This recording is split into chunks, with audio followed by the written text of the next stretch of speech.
Eu vou pedir agora, então, para o doutor Antônio Renan Arraes falar para a gente sobre a reforma trabalhista e sindical, que eu acredito que realmente é um dos temas mais quentes para a gente aqui nessa discussão. Bom, inicialmente eu saúdo aqui os parceiros de mesa. Eu queria cumprimentar o plenário na pessoa da doutora Gilda. Temos uma amizade de muito tempo, amizade pessoal, amizade de militância. Trabalhamos conjuntamente lá na CUT, trabalhamos na CTB. Eu substituí ela várias vezes na comissão das centrais contra as práticas antissindicais. Fizemos um evento bem bacana lá em Belém do Pará para denunciar para o mundo que o Pará é o estado brasileiro em que há mais mortes de trabalhadores vítimas do latifúndio e das forças reacionárias. Então, nós fizemos um evento para sensibilizar a comunidade internacional desse problema. Nós fizemos lá em Belém, foi um evento que nós trabalhamos muito. E, como é de praxe, quero agradecer os organizadores do evento pelo convite. Eu estou um pouquinho afastado de algumas questões, assim, muitos pormenores do movimento sindical. Eu sou secretário adjunto de Administração e Modernização na Prefeitura Municipal de Santo André, e a minha secretaria está vinculada ao Departamento de Recursos Humanos. Então, de modo que algumas questões sindicais a gente está familiarizado dos dois lados, que lá é um negócio meio duplo, né? Que eu já trabalhei no Sindicato de Servidores Públicos Municipais e agora eu estou do outro lado da mesa, né?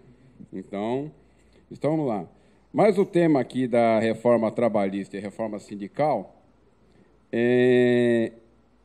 eu fiz uma opção aqui de relatar para vocês, de trazer alguns relatos de alguns fatos e direcionar um pouco para a categoria dos trabalhadores universitários regulamentados. E eu não vou conseguir aprofundar e relatar um ponto, como está a posição de cada um, como dizem os sociólogos, né, dos atores do jogo sociais, né, do jogo social. Os americanos falam players, né? Então nós vamos tentar trabalhar com vocês isso e trazer algumas informações. Então eu queria iniciar dizendo o seguinte, que a reforma trabalhista ela vem sendo discutida há pelo menos 20 anos. Há pelo menos 20 anos se discute reforma trabalhista no Brasil. E ela se discute por dois lados. O primeiro, que é a desregulamentação. Desregulamentar significa não ter nenhuma norma. Parcela do setor do empresariado quer desregulamentar. Nós tivemos aquele célebre projeto do Ministério do Trabalho e um projeto chamado de Projeto Vacareza, um ex-deputado federal lá por São Paulo, que queria limpar o lixo da CLT. Era isso mesmo que eles escreviam dos textos. Como se a consolidação das leis do trabalho, nos 922 artigos, tivesse lixo. Então, eles queriam tirar o lixo. Tem um artigo da CLT, lá na parte da proteção do trabalho da mulher, que diz que as fábricas, os estabelecimentos empresariais onde trabalham mulheres têm que ter um banco, porque a mulher tem direito a um intervalo a cada 50 minutos trabalhado, independente da atividade. Então, o empresariado, e infelizmente, gente até, vamos dizer assim, do nosso campo, acha que isso é um lixo. Então, isso seria desregulamentar, seria retirar o regulamento e ficaria algo assim como cidade de Deus. Cada um por si e Deus para todos, né, como fala o povo, sem regulamento nenhum. Um outro setor do empresariado e um outro setor do mundo do trabalho quer flexibilizar, que é diferente. Flexibilizar significa manter a norma, mas é a literalidade da palavra, aplicar com certa flexibilidade. E aí eu dou um exemplo. O regime de contratação no Brasil é a CLT, é a carteira assinada. É a carteira assinada, desde o ajudante de produção até o engenheiro de produção. é a carteira assinada, é o regime da CLT e com todos aqueles direitos trabalhistas. Salário, 13º, férias, as licenças, o fundo de garantia, etc, etc. Esse é o regime geral. Qual é o grande sonho do empresariado? É a flexibilização. E, na minha opinião, aqui, particularmente para vocês, dos trabalhadores universitários regulamentados, em 2005, com a tal da MP do Bem, abriu a porta para a flexibilização aqui. A MP do Bem, ela tratava de tudo. O apelido lá no Congresso Nacional era X-Tudo, porque ela tratava da importação de peça para notebook, tratava da importação de pneu, tratava de um refis, de um parcelamento das dívidas tributárias, dívidas de natureza fiscal previdenciária, e tratava também da contratação do trabalho intelectual. E aí, era o seguinte, o trabalho intelectual, eu não vou citar time, né? É mais ou menos como o jogador de futebol. O jogador de futebol, o atleta de futebol profissional, genericamente ele é um empregado, como outro qualquer, ele tem carteira assinada. O que os clubes de futebol fazem no Brasil? Um atleta de futebol, ele é registrado, tem a carteira assinada ou registrada por 5.189,89, que é o teto da Previdência Social.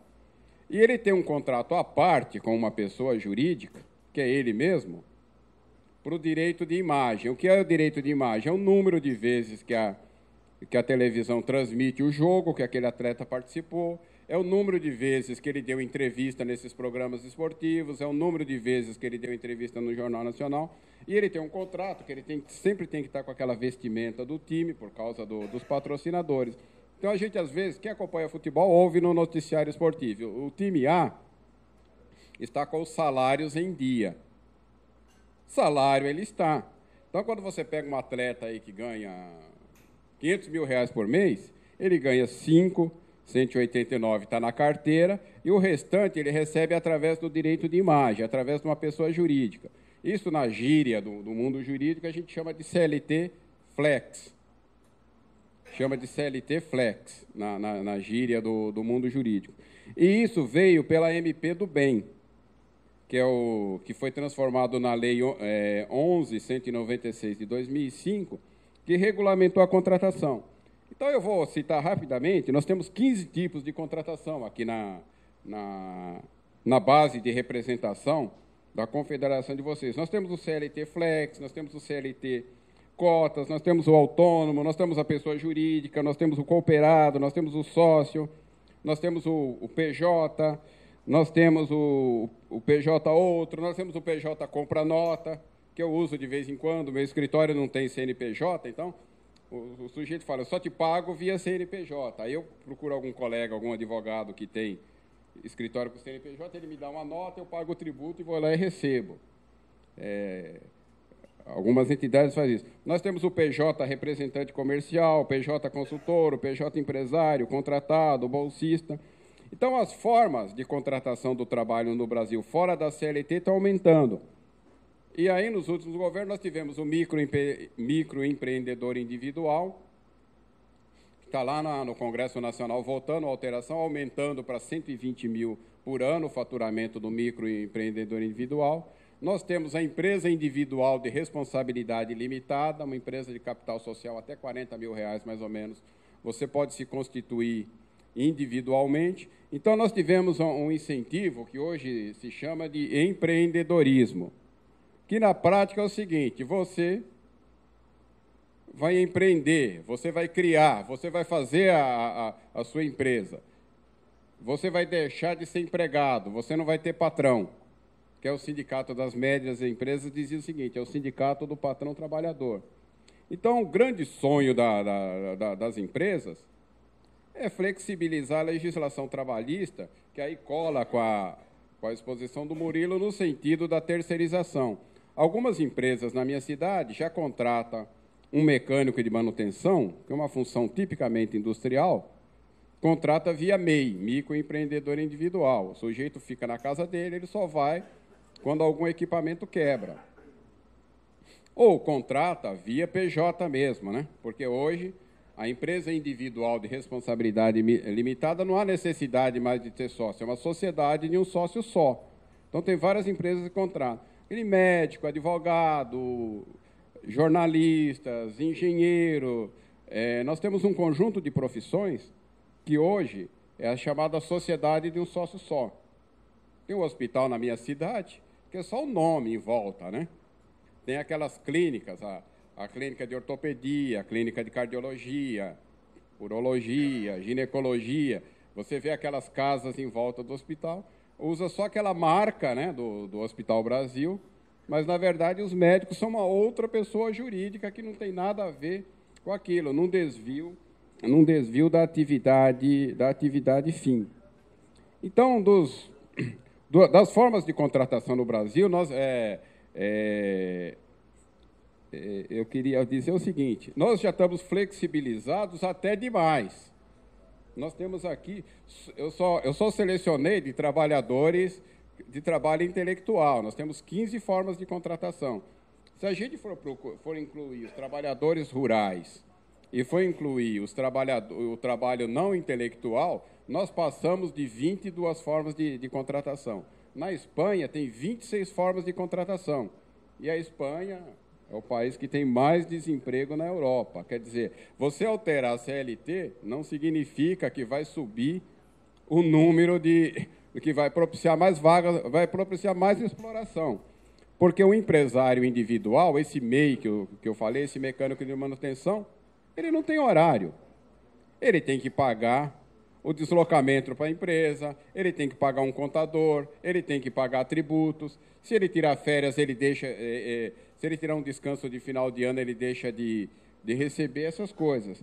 Então, o grande sonho assim, do empresariado é que a CLT ela fique lá no cantinho e cada vez vai diminuindo e a CLT desapareça por falta de contratados. Ela já regrediu bastante. Hoje, da população economicamente ativa do Brasil, o número de seletistas já está em minoria. O número de trabalhadores contratados por outras formas já ultrapassou, já está em maioria. Eu não sei os dados exatamente. Mas o capital quer mais. O capital quer mais. Esse quadro que eu coloquei para vocês, o capital ele quer mais.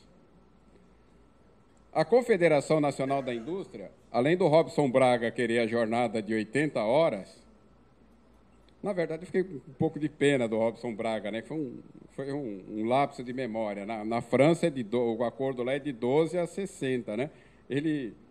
Na verdade, o Robson Braga ele teve um lapso de memória. Eu conheço o pessoal da CNI, porque eu fiz parte da comissão sociolaboral do Mercosul, representando a CTB. Então, esse povo da CNI, da CNC, dessas confederações de empresários, eu conheço parte deles e os assessores. O capital, pelas declarações deles, além daqueles 101 pontos que a Confederação Nacional da Indústria colocou a agenda da indústria para o Congresso Nacional, eles estão centrando em 3 pontos. Eles estão centrando em 3 pontos a reforma trabalhista.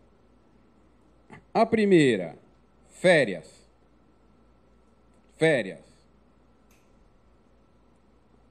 A Silvia, lá da CNI, diz que acha um absurdo não poder tirar férias em 2 períodos para quem é menor de 18 anos e mais de 50, que isso deveria ser retirado da CLT. Na verdade, o sonho dos empresários é flexibilizar as férias para que possa ter um dia de férias, não é acabar com as férias. Porque é o seguinte, toda empresa ela tem 1/12 de empregados a mais. Lá na prefeitura eu tenho também 1/12 a mais, porque todo mês tem um de férias. Então, eu preciso de alguém para cobrir as férias. Na minha secretaria, tem o secretário e eu sou o adjunto. O secretário entra de férias segunda-feira, eu passo a ser o secretário. Aí eu faço o trabalho dele e faço o meu. Então, na verdade, Até o prefeito já disse, não entende muito para que o cargo de secretário adjunto, né? Mas eu estou por lá. Aí, eu vou substituir. Qual que é o grande sonho da Confederação Nacional da Indústria? Eles não falam isso de público, a gente fala em conversas pessoais, que eu já tive com eles. É que essas emendas de feriado, o sujeito possa tirar um dia de férias. O sujeito vai casar um filho, ou ele próprio vai se casar, aquela licença de casamento acaba e ele desconta das férias. Esses feriados de fim de ano, aquela emenda que a gente faz normalmente do dia 20 de dezembro ao dia 5 de janeiro, que qualquer empresa faz, que são chamadas coletivas, eles querem que desconte das férias. Então, esse é o grande sonho deles em relação às férias. Eles não querem acabar com as férias. Eles querem que as férias sejam utilizadas, porque aí diminuiria 1/12 do quadro da empresa. Porque vai cobrir período muito curtinho e você não precisa ter uma força de trabalho a mais. Eles estão centrando... Essa questão das férias, eles ficam doentes quando a gente vai conversar com eles a respeito da questão das férias. O segundo ponto, que também eles estão bravos e que volta e meia sai boato na internet, que tem um certo fundo de verdade, né? Lá no Nordeste fala fogo de monturo, né, Gonzaga? É o fogo de monturo. É o 13º salário. A gente vê propaganda na televisão, os bancos fornecendo para as empresas linha de crédito para pagar o 13º salário. O 13º salário, pela lei, a primeira parcela de 20 a 30 de novembro, a segunda até 20 de dezembro. Quem tira férias, antecipa e tira o 13º salário junto. A Previdência Social, por uma questão de política social,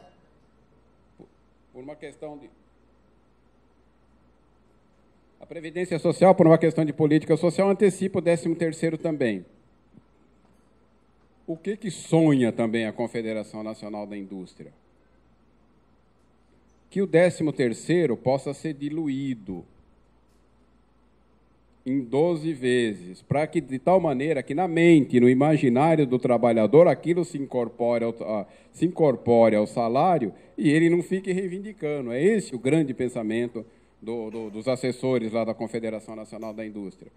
Então, quando sai na internet que vai acabar com o 13º salário, eles não querem acabar. Um parênteses. Eu trabalhei na produção de um livro sobre a primeira eleição lá em Santo André. Primeira eleição que a cidade teve, quando foi instalado o município, após a ditadura Vargas, no ano de 1947, e do prefeito que ia tomar posse em 1º de janeiro de 1948. O que me chamou a atenção no livro, o 13º salário foi criado por lei em 1962. E, em 1947, os trabalhadores da Rodia Química fizeram uma movimentação por uma gratificação natalina, que seria o precursor do 13º. É uma luta que tem mais de 70 anos. Então, o sonho deles não é acabar, porque está muito arraigado dentro do imaginário do trabalhador o 13º, mas eles querem diluir. Fundo de garantia. Também. O fundo de garantia, os 40% de multa de fundo de garantia é provisório. O artigo 10 das disposições constitucionais transitórias, ele usa a expressão até que a lei complementar venha disciplinar a dispensa arbitrária, a multa do fundo de garantia passa de 10% para 40%, a gestante tem estabilidade e o dirigente sindical passa a ter estabilidade. Está lá no artigo 10 das disposições constitucionais transitórias. Eles também querem tratar disso, que a multa de 40% pesa. Eles também querem tratar disso. A multa era 10 pela Lei 8036. E, provisoriamente, no imaginário também nosso, dos operadores jurídicos, vamos chamar assim, dos dirigentes sindicais e do trabalhador, é 40. Mas ela é provisória. Desde 88 para cá a gente tira? Não sei. Não sei. Não sei se tira. Vai depender da nossa força.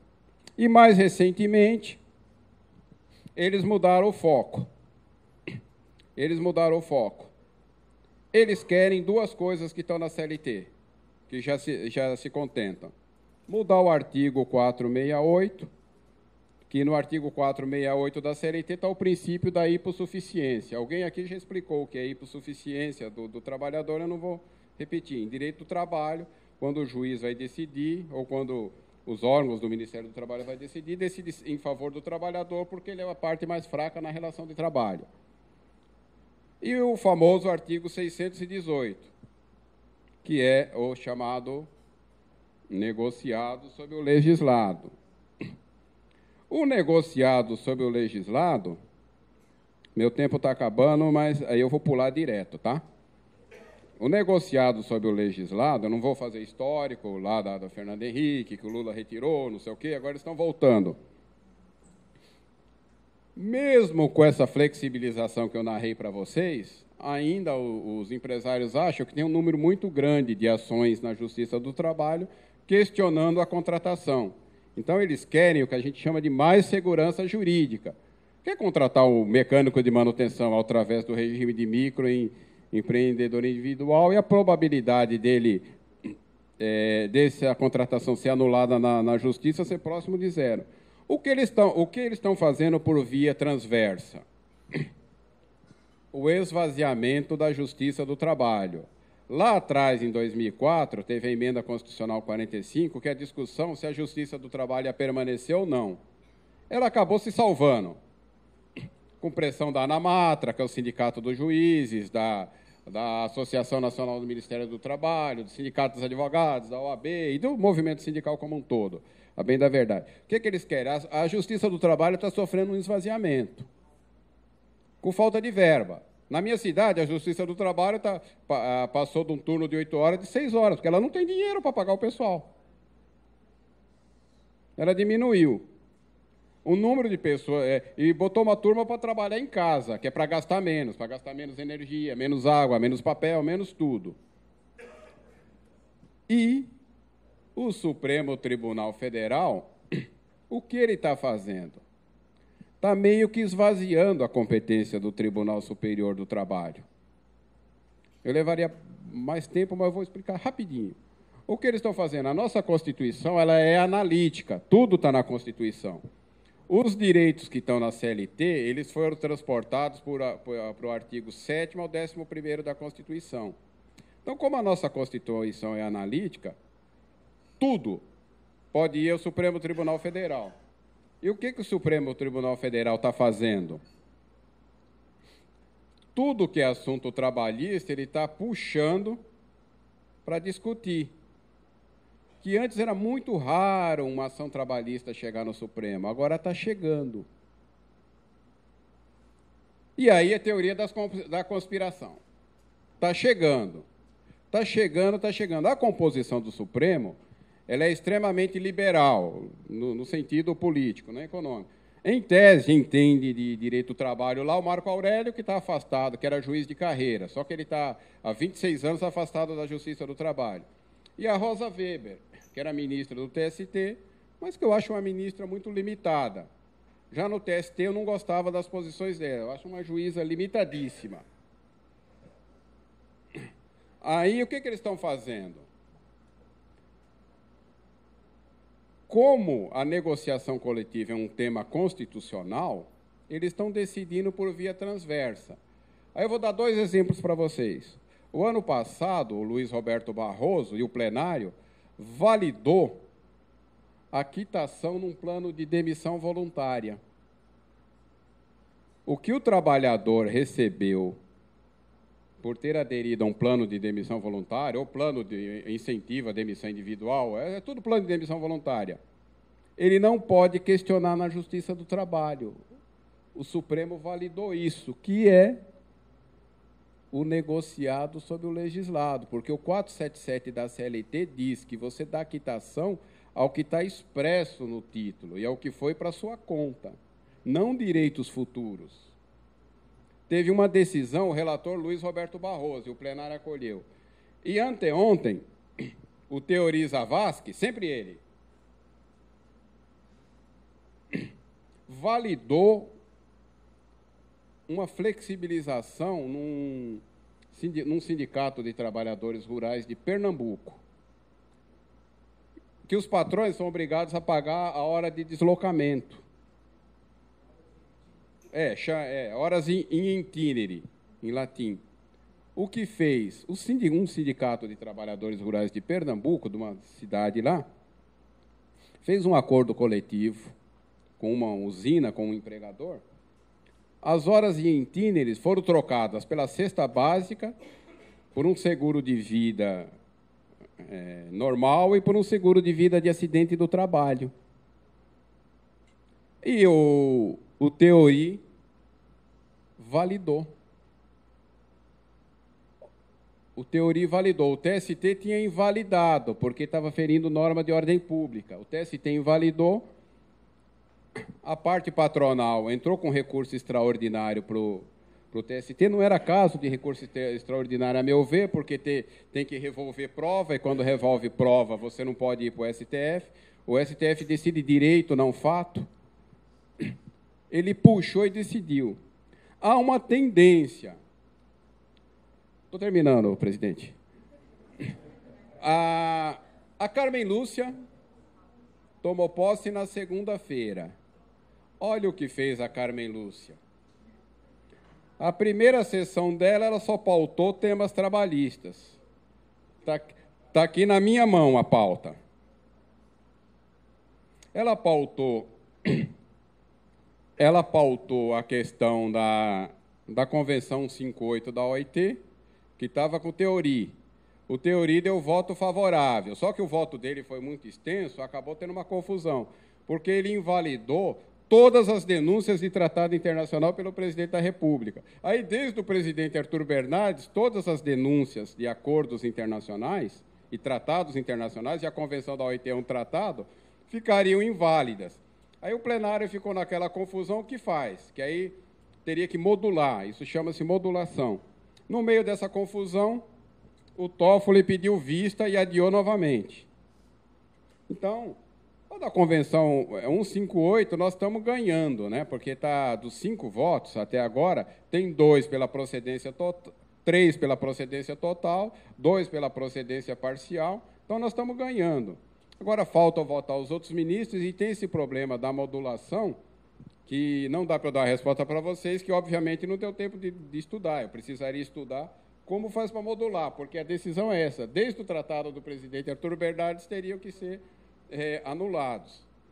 Então, o que eles colocaram também? O artigo 384 da CLT, isso o Supremo ia julgar na quarta-feira, também tem uma questão. A mulher que faz hora extra, ela tem direito a um intervalo de 15 minutos. Então, se a mulher trabalha, vamos supor, das 8 às 17 horas, aí ela vai fazer 2 horas extras até 19 horas, ela tem direito, das 17 horas às 17h15, fazer um intervalo, a iniciar o período às 17h15 até às 19 horas de hora extra, com todos aqueles acréscimos que vocês sabem. Está no Supremo para decidir se esse intervalo de 15 minutos é válido ou não em face da Constituição, que concedeu a igualdade no plano formal entre homens e mulheres. Aí também o Gilmar Mendes pediu vista, sempre ele.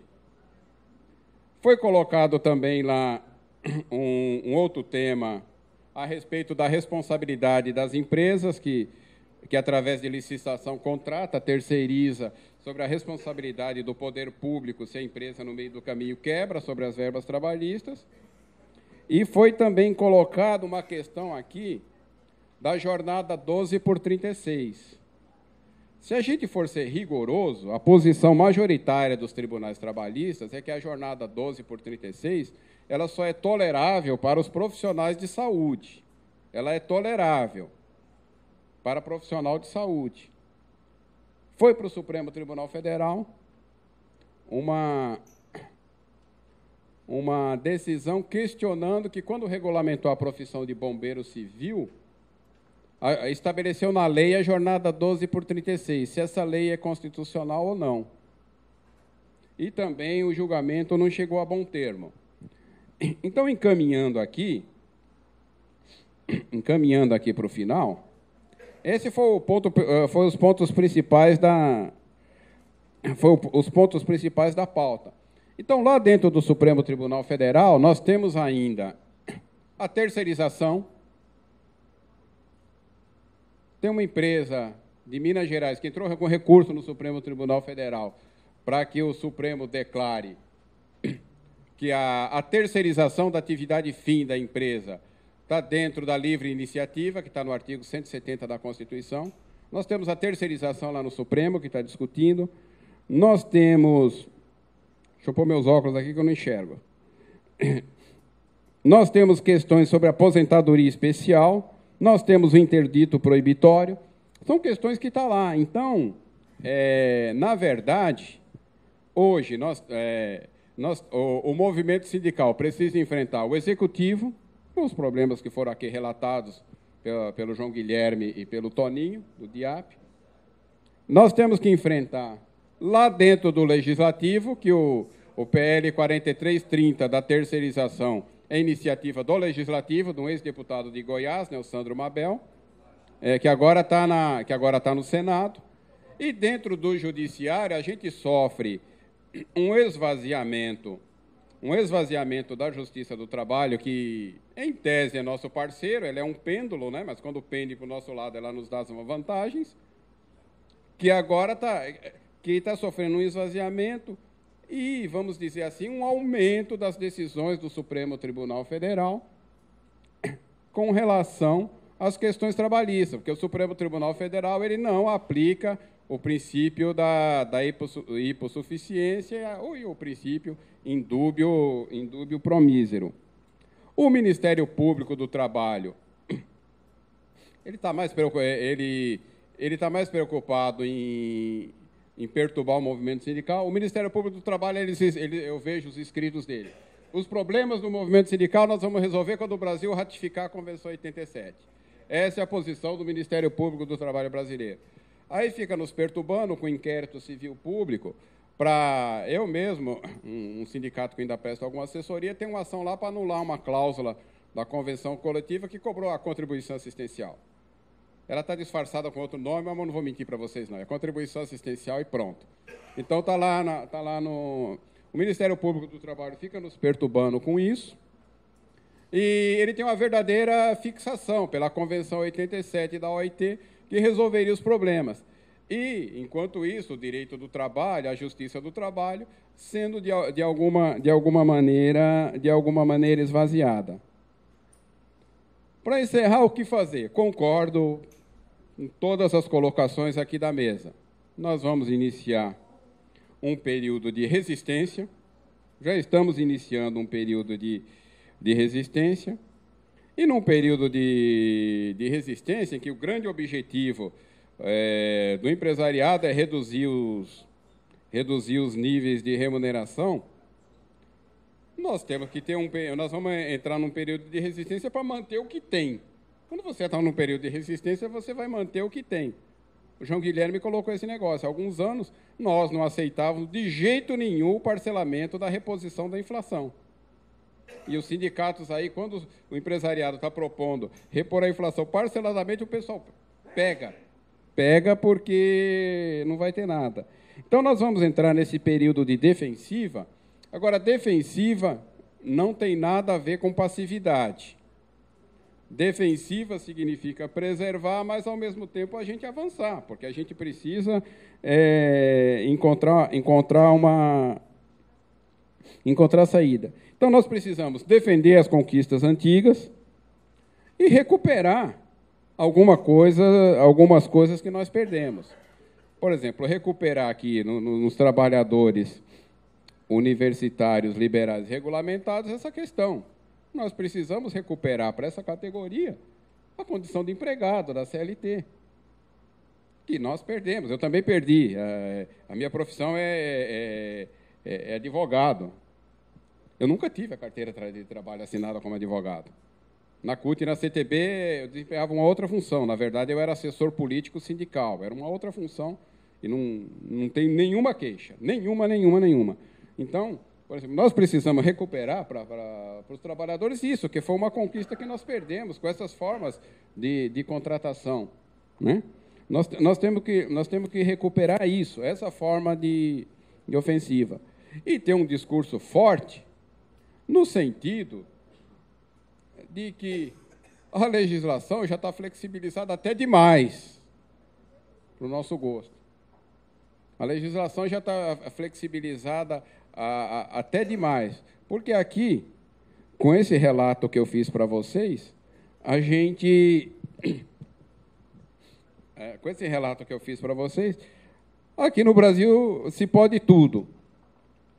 E para encerrar de verdade, se eu tivesse que opinar da reforma trabalhista, qual que é pior? Qual que é pior? Eu ainda acho o pior o negociado sobre o legislado. Porque num país que a gente não tem organização no local de trabalho, que o dirigente sindical, o patrão demite e manda para a Justiça do Trabalho para esperar 5 anos para ser reintegrado, que a única obrigação do patrão, quando demite, pode demitir 1.000 trabalhadores, a única obrigação do patrão é pagar as verbas rescisórias e 40% do fundo de garantia, nós estamos brincando de negociação. Como é que você vai negociar numa empresa que o sujeito... Eu falei, eu demito os 1.000. Eu demito os 1.000. Para terminar de verdade, uma vez o Silvio Santos chegou de saco cheio lá no SBT, porque o departamento de jornalismo não estava rendendo, chamou o diretor de pessoal do SBT e demite todos os jornalistas. Aí eles tratam de patrão. Ele falou, patrão, mas todos os jornalistas? Ele falou, sim, demite todos, põe no horário do jornalismo, desenho, filme, põe o que você quiser, mas eu quero que demita todos. E demitiu. E ficou por isso mesmo. Aqui e ali teve alguma reintegração, um que estava doente, um que estava em pré-aposentadoria, um que estava aqui, um que estava ali. Então, num país com essa característica que a gente tem na relação do trabalho, uma relação que a gente fica na extrema dependência do empresariado, você colocar o negociado sobre o legislado, óbvio que vão ter aqueles famosos acordos que a gente chama na gíria de bacia das almas. Pessoal, eu tinha preparado algumas outras coisas, mas eu quero ser disciplinado com o tempo, agradecer a atenção de vocês e, mais uma vez, meu agradecimento à comissão organizadora de um evento tão bonito como esse. Obrigado, viu?